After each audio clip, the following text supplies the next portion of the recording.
벌써 끝났어.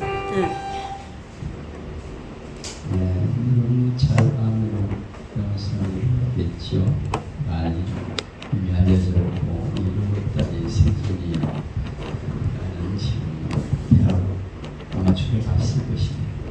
그리고 아마 직장에 들어가서 다니고 있을 거예요. 장애인 시설에서 아이를 돌보는데 다리가 없으니까 부모가 버렸죠.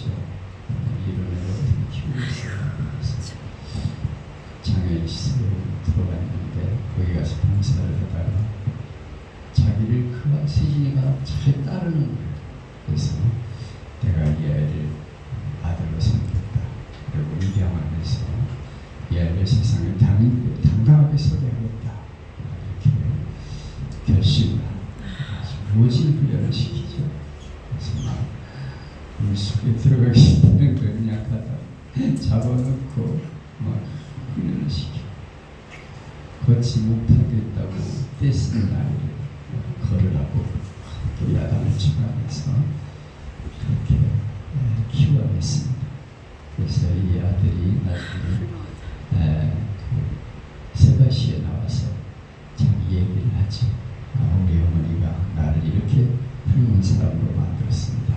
그래서 대학에 진출해가지고 그것도 자기 실력으로 합격을 해요. 무슨 대학이죠? 서강대학에 들어가서 간접하고 그런 모습을 볼 수가 있습니다. 한시도 눈을 떼지 않고 세진이를 보셔야 했던 그 어머니처럼 하나님은 우리가 연약할 때도 우리 곁에 계시고 여전히 우리를 돕고 계신 것을 잊지 마셔야겠습니다. 아멘. 나는 너희를 그와 같이 버려두지 않겠다. 오늘 본문에 나오고 있어. 하나님은 우리를 사랑하고 계시다. 이 믿음을 가지고 우리가 세상을 당당하게 살아갈 수 있어야겠습니다. 아멘. 예수님은 6월절 전날 밤 제자들에게 십자가에 돌아가실 것을 예고하시죠. 제자들은 몹시 근심했습니다. 자기들은 예수님이 왕이 되면 한 자리를 차지할 것이라고 생각을 했어요. 사람들이 환영하고 막 호산나 그러니까 야 이제 때가 없다. 한 자리를 차지하겠다 그러고 있었는데 예수님이 내가 십자가에서 죽을 것이다. 그러니까 그리하지 마옵소서 베드로가 그러다가 혼나죠. 그런데 예수님은 하나님을 믿으니 나를 믿으라. 너희는 영원한 하나님의 집에서 나와 함께 할 것이다. 그렇게 말씀해 주셨습니다. 예수님이 언제나 함께 계시겠다. 그리고 영원한 집이 너에게 있다. 이 말씀은 가장 큰 위로가 되죠. 내가 세상 살아가는 동안에 하나님이 항상 내 곁에 계신다. 아멘. 우리가 믿는 믿음이 중요하고 그리고 하나님이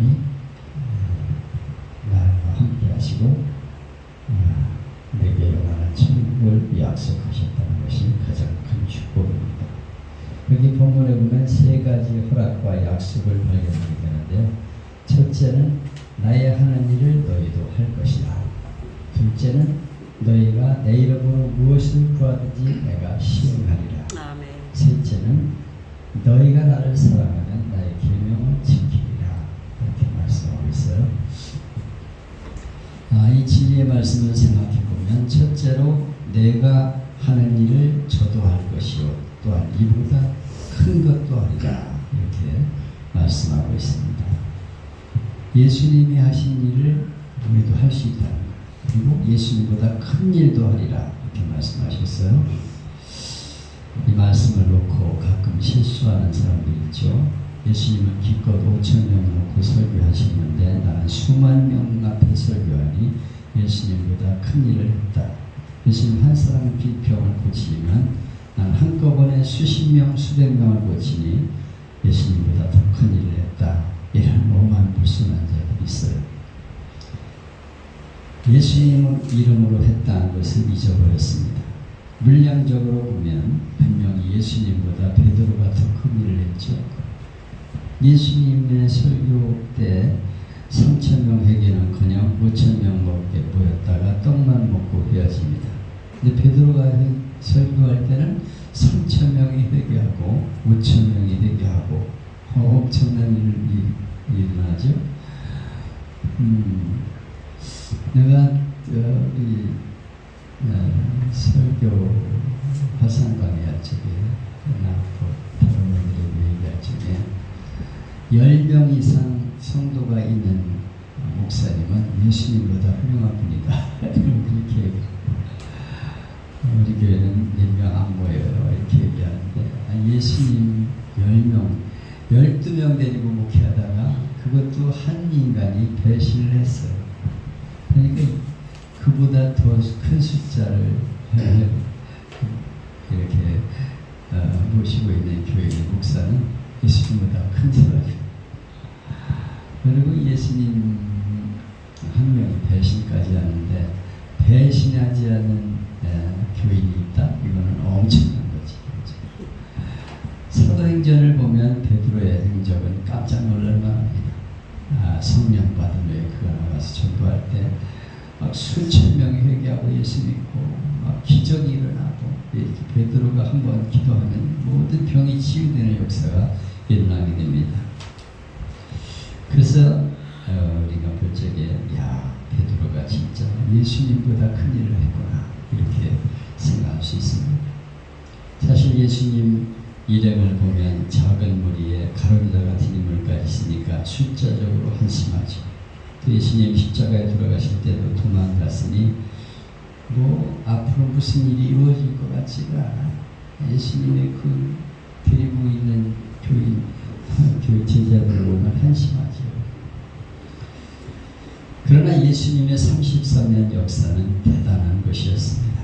제자들을 통해 교회가 세워지고 복음이 온 세상에 퍼져서 수많은 기독교의 역사가 이루어지고 있습니다. 정말 예수님 말씀대로 이루어지는 것이죠. 내가 너희를 통해서 더 큰 일을 하게 하리라 이렇게 말씀하셨어요. 내가 말씀을 가르친 것처럼 너희가 더 크게 가르치겠고 내가 병 고친 것처럼 너희도 크게 병을 고칠 것이다. 말씀이 그대로 이루어졌습니다. 물론 기도로 다른 사람을 돕는 사람을 받은 사람도 있지만 근본적으로 믿으면 예수님이 행하신 일을 나도 할 수 있다는 것을 믿어야 합니다. 나는 안 돼. 저 사람들은 되지만 나는 안 돼. 이런 생각을 하면 안 됩니다. 예수님 분명히 말씀하셨어요. 내가 한 일을 너희도 할 것이다. 그리고 나보다 더 큰 일도 할 것이라고 약속하셨어요. 우리는 이 말씀을 붙잡아야 합니다. 내 마음이 약해질 때 예수님 하신 거 나도 할 수 있다. 예수님보다 더 큰 일을 할 수 있다. 성령 충만하게 되면 이 역사가 일어날 것을 성경은 말씀하고 있습니다. 아멘. 둘째는 내가 시행하리라 하는 말씀입니다. 나를 통해서 너희를 통해서 내가 시행하리라 이렇게 말씀하고 있어요. 다시 말하면 병을 고쳐도 주님이 나를 통해 고친 것이고 말씀을 통해서 수많은 사람이 회개를 하고 돌아와도 나를 통해서 주님이 하신 것입니다.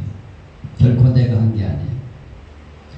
지금 내가 어떤 귀한 역사를 이루어도 주님이 나를 통해 하셨다는 확고한 신앙이 있어야 합니다. 아멘. 성경에 보면 천국 문이 닫힌다고 많은 사람이 와서 주여 주여 문을 열어주소서 내가 주의 이름으로 병을 고쳤고 주의 이름으로 귀신을 쫓았나이다 이렇게 주장하고 있죠. 내가 이렇게 했습니다 이렇게 주장하고 있어요. 그때 안에서 나는 너희를 모른다 이렇게 주님이 말씀하신다고 했습니다. 사실 그들이 예수님 이름으로 병을 고치고 귀신을 내쫓았어요. 근데 주님 모른다고 하십니다. 병을 고쳤다는 것을 내세우는 저는 천국문이 열리지 않는다는 것입니다. 주의 이름으로 고친 것이고 주의 이름으로 귀신을 쫓은 것이지 자기가 했다 이렇게 말하는 건 하나님 앞에 인정받을 수 없다는 거예요. 내가 귀신을 쫓아냈고 내가 큰 일을 했다 이런 건 하나님 앞에 인정받을 수 없는 것을 말씀하고 있습니다. 예수님을 통해서 예수님이 나를 통해서 이루신 것을 우리가 잊지 말아야 합니다. 근데 잘못하면 은사자들이 교만에 빠지기가 쉬워. 내가 하는 것처럼 생각하고 그렇게 말합니다. 내가 이렇게 수많은 환자를 고쳤고 내가 이런 기적을 해냈고 막 이렇게 자기를 내서 내가 이만한 대형 교회를 이루었고 그건 얼마나 교만한 말이지. 하나님 앞에 인정을 받지 못하는 말이에요. 네가 했냐? 네가 내 이름으로 한 것이지. 내가 한 것을 왜 모르냐 이렇게 말씀하고 계신 것입니다. 여기 구하라고 말씀하십니다. 너희가 구하면 내가 시행하리라. 주님 이름으로 기도하면 내가 너희 기도를 들어주겠다. 말씀하고 계십니다. 사도행전 12장을 보면 베드로와 요한이 나면서 안진병이 된 사람을 고치지요. 예루살렘 사람들이 놀라가지고 보여들어서 베드로를 막 섬기려고 그러니까 베드로가 말하기를 이스라엘 사람들아 왜 이 일을 기이 여기느냐. 우리 개인의 권능과 경건으로 이 사람이 걷게 된 것처럼 왜 우리를 주목하느냐. 아브라함과 이삭과 야곱의 하나님 곧 우리 조상의 하나님이 그 종 예수를 영화롭게 하셨느니라. 아멘. 하나님이 예수님을 통해서 이 일을 하신 것이다. 이렇게 말하고 있습니다. 자기들을 주목하지 말라는 거예요. 이게 가장 중요한 것입니다. 하나님이 그 모습을 보는 거죠. 요사는 변변치 않은 기적을 행하면서 자꾸 자기를 쳐다보라는 사람이 있어서 걱정이죠.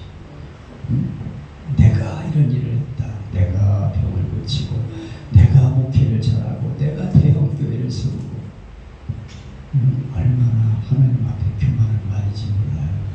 항상 우리는 겸손을 잃지 말아야 돼. 내가 한 게 아니에요. 주의 이름으로 내가 그 일을 한 것인데 주님이 하신 것이지 내가 한 것이 아니다 하는 것을 잊지 말아야 합니다. 셋째는 너희가 나를 사랑하면 나의 계명을 지키리라 그랬어요. 주님의 계명은 뭐예요?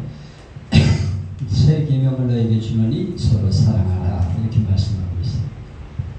다시 말하면 사랑하게 되는 능력을 주시겠다는 것입니다. 우리는 사랑이 얼마나 어려운가를 알아요. 정말 사랑할 수 없는 사람을 사랑하는 건 어려운 일입니다. 근데 예수님은 너희도 사랑하게 되리라.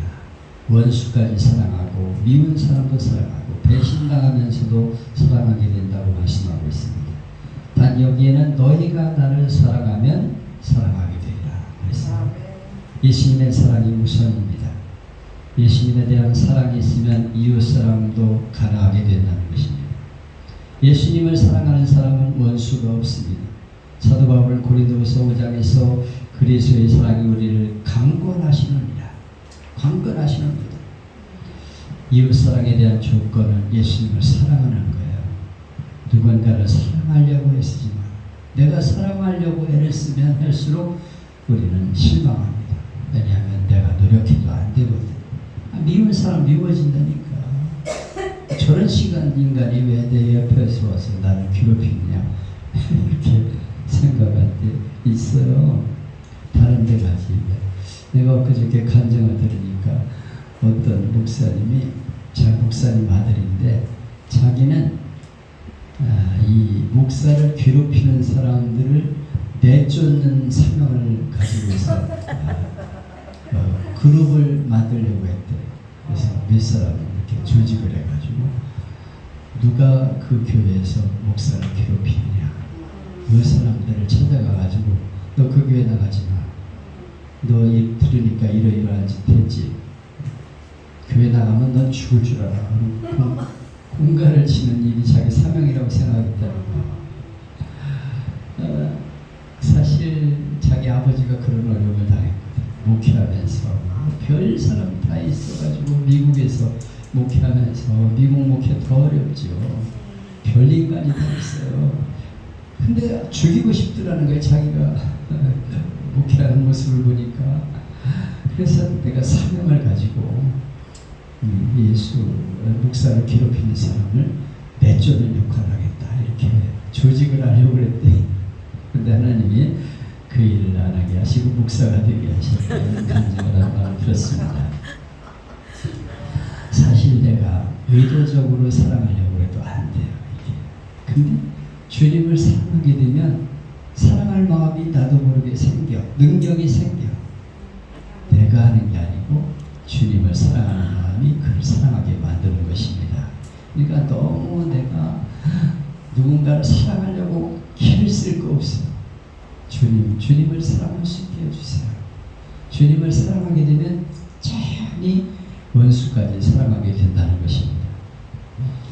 이 세 가지 약속을 가능하게 하는 큰 약속이 있는데 그것은 보혜사 성령님을 너에게 주시리라. 아멘. 내가 아버지께 구하겠으니 그가 또 다른 보혜사를 너에게 주사 영원토록 너희와 함께 있게 하시다.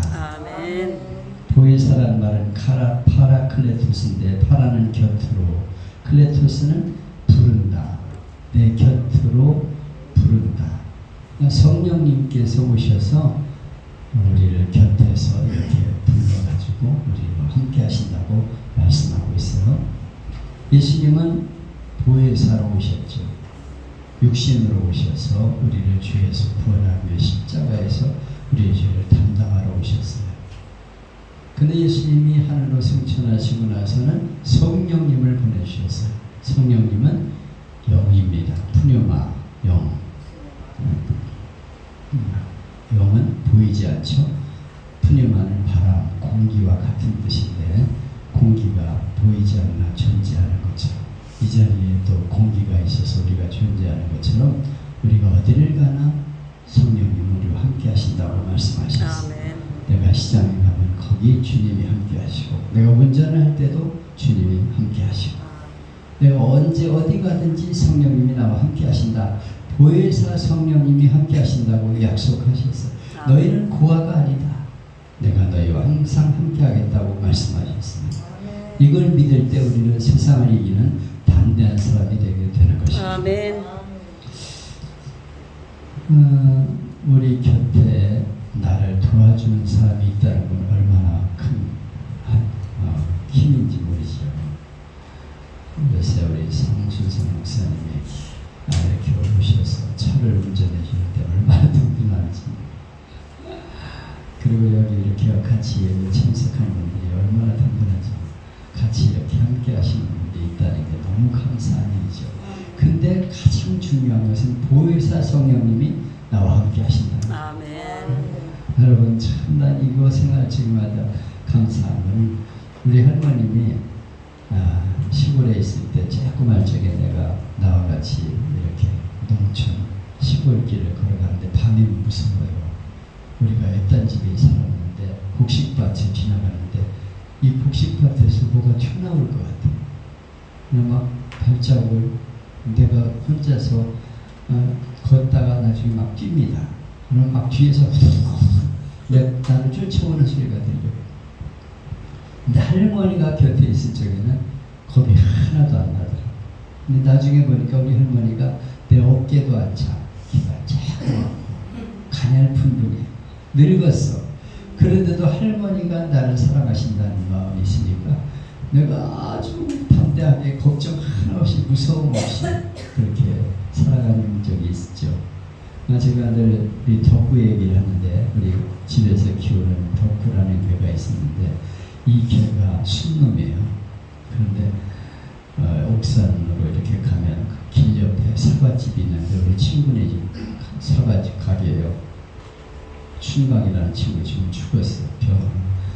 그를 지나가는데 개 2마리 아주 싸나운 순놈 2마리가 우리 개가 지나가면 달려드는 거예요.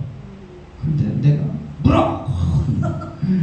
우리 덕구가요 이 2마리랑 붙어서 싸우는데 다리를 탁 올려요. 그래서 서로 겨룹니다. 상대방. 그러면서 그러다 넘어뜨려가지고 막 무는데 2마리를 그냥 물어가지고 이긴다니까. 깨갱하고 막 도망가. 우리 덕구가 세계 챔피언인 줄 알았어. 근데 어느 날 내가 이 개가 모르게 이렇게 가만히 뒤를 따라와 봤는데 이 개가 내가 따라오는 줄 모르고 저쪽 논두길로 돌아가지고 집으로 가더라고. 근데 내가 그때 깨달은 거는 야 주인이 함께 한다는 거와 함께 하지 않는다는 게 저렇게 차이가 나는구나. 내가 있을 적에는 2마리를 이긴다니까 싸워서. 근데 내가 없으니까 저 먼두길로 도망을 가지고 돌아가지고 가. 거기서 느낀 거는 야, 하나님이 함께한다는 게 얼마나 위대한 거냐. 다윗이 주님이 나와 함께 하시는데 목자가 되시면 내가 뭐가 부족하냐 이렇게 말하고 있잖아요. 그러니까 그가 골리앗과 싸우잖아. 담대하게 나가가지고 너는 칼을 의지하고 나온 거지만 나는 만군의 하나님으로 이름으로 내게 간다 하면서 돌멩이 하나로 그냥 때려가지고 골리앗이 쓰러뜨리잖아. 우리가 이 보혜사 성령님이 나와 함께 하신다 하는 믿음을 갖는 게 얼마나 중요한지 몰라. 이거는 실제입니다. 우리 삶에 이렇게 멀리 계신 하나님이라고 생각하면 우리는 너무 약한 존재. 그러나 하나님이 함께 하신다. 그 춘천 한마음교회 교인들은 그 의식이 확실해요. 부활하신 주님이 나와 함께 하신다. 내가 뭐가 걱정이냐? 나는 두려울 게 없다. 그러면서 당당하게 살아요. 키가 요만한 1m 35짜리 난쟁이가 나가가지고 간증하는데 얼마나 담대한지 몰라. 하나님이 함께 하시는데 뭐가 문제가 됩니까? 그러면서 야, 그러니까 우리가 보혜사 성령님이 나와 함께 하신다는 걸 믿는 게 얼마나 중요한가 하는 것을 기억해야 합니다. 아멘. 내 곁에서 나와 함께 하신다. 그분이 나와 오늘도 함께 동행한다는 거죠. 이스라엘의 가정교육을 보면 보혜사 성격을 알 수 있는데요. 탈무드에 의하면 이스라엘에서는 자녀들이 잘못했을 때 주로 아버지가 매를 듭니다. 책망할 때는 반드시 때리라고 되어 있어요. 우리 지금 현대 교육에서는 이러면 큰일 나죠. 자식을 때려. 그래서 막 학대죄로 막 고발하고. 요새는 선생님 애들 때리면 그냥 갔다가 고발해가지고 난리가 나잖아요. 그래서 교사가 하나 자살까지 했는데 요새는 아주 무서운 시대가 되었어요. 고발을 해. 부모를 고발하면 자식을 돌보지 못하게 그렇게 만들어. 얼마나 이 법이 무서운지 몰라. 근데 성경은 그렇게 말씀하고 있죠. 네 자식이 잘못하면 채찍으로 때리라는 거예요. 그래야 그를 미련에서 벗어나게 한다는 것입니다. 근데 이렇게 때려주고 나면 그 다음에 어머니가 이 아들을 자녀를 위로합니다. 아버지가 너를 왜 매를 들었냐 하는 것을 말하면서 지금은 모르지만 아버지가 너를 사랑했기 때문에 그러는 것이다. 그러면서 어머니가 위로해줘요. 옆에서. 그게 바로 성령님의 역할이라는 것입니다. 보혜사 성령님이 늘 우리 곁에서 함께 하시고 우리를 위로하시고 변호해 주시고 우리를 도와주신다. 이렇게 말씀하고 있는 것입니다. 여러분 항상 내 옆에서 나와 함께 하시고 나를 위로하시고 내가 지치고 힘들 때 괜찮아. 걱정하지 마라. 내가 함께한다. 이렇게 말씀하고 계십니다. 아멘. 여러분 우리는 연약하여 자주 넘어집니다. 실망하고 낙심합니다. 그러나 그때마다 내 곁에 계신 성령님, 보혜사 성령님이 나와 함께 하시고 나를 변호하시고 위로하시고 힘주시고 능력 주시고 우리를 승리케 하신다는 것을 잊지 마시고 늘 성령님을 의지하고 사시기를 바랍니다. 아멘. 그리고 우리 가족과 친지와 이웃들에게 너는 어떻게 항상 얼굴이 밝으냐, 걱정이 없냐 그럴 때 내 곁에 하나님이 함께 하시거든. 이렇게 그에게 복음을 전해서 그래도 함께 주님을 믿는 복된 삶을 누리기를 주님의 이름으로 축복합니다.